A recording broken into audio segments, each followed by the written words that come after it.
Sveiki mokiniai! Štai ir pasiekėme naują temą, kurioje turėsime galimybę dar labiau plėsti savo žinias ir suvokimą apie tai, kas yra programavimas ir kiek daug jis gali apimti. Iš tiesų, ar kada susimąstėte, kad programavimas gali būti toks spalvingas, vizualus ir kūrybiškas?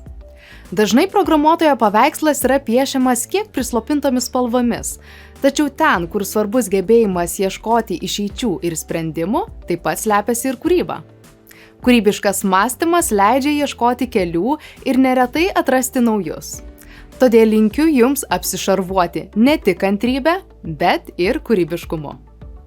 Šiandien pradėsime dar vieną naują temą, kurioje susipažinsime, o vėliau ir praktiškai išbandysime naują programavimo kalbą, kurią neabejoju tikrai rasite kur pritaikyti. Tai C++ programavimo kalba.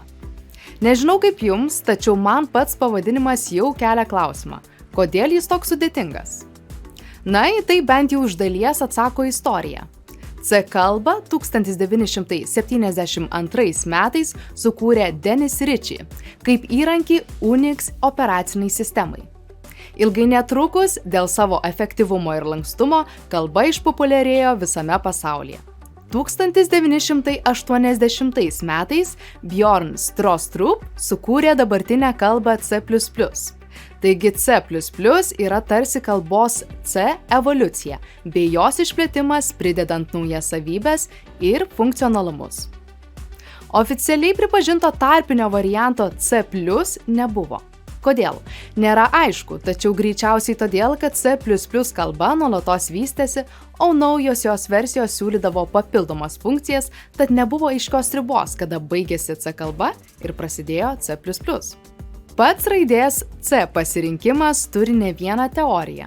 Vieni sako, kad C raidė tiesiog buvo sekanti abėcėlėje po B raidės, kuri buvo ankstesnė programavimo kalba.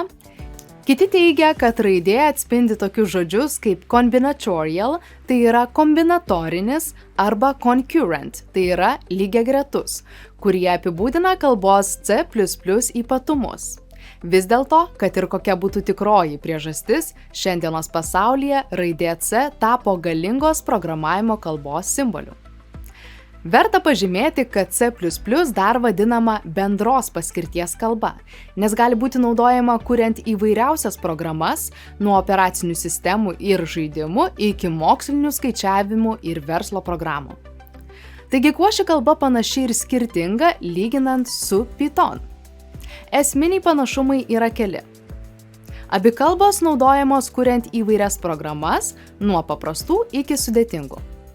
Abi palaiko objektinio programavimo principus, leidžiančius kurti struktūrizuotas programas. Objektinis programavimas patogus tuo, kad leidžia didelės programas išskaidyti į atskiras dalis. Pavyzdžiui, jei kuriame programą modeliuojančią automobilį, objektas automobilis turėtų tokius atributus kaip spalva, greitis, markė, važiavimo funkcijos ir panašiai. Tokie tie panašumai. O kokie yra skirtumai? Vykdymo būdas. C++ yra kompiliuojama kalba, kuri verčia kodą į mašininį kodą. Tai užtikrina minėtą didelį greitį, tačiau reikalauja papildomo žingsnio prieš paleidžiant programą. Python yra interpretuojama kalba, kurios kodas verčiamas vykdymo metu. Tai leidžia greičiau kurti ir testuoti programas, tačiau gali šiek tiek sulėtinti vykdymą. Lygis. C++ yra žemesnio lygio kalba, suteikianti daugiau kontrolės virš kompiuterio resursų, tačiau daugiau atsakomybės ir žinių.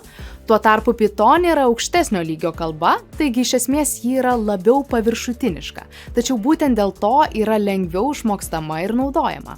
Turbūt jau pastebėjote, kad toks programavimo kalbų lygių skirstymas yra atvirkštinis mūsų įprastam lygių suvokimui. Sintaksė. Šios kalbos turi skirtingas sintaksės.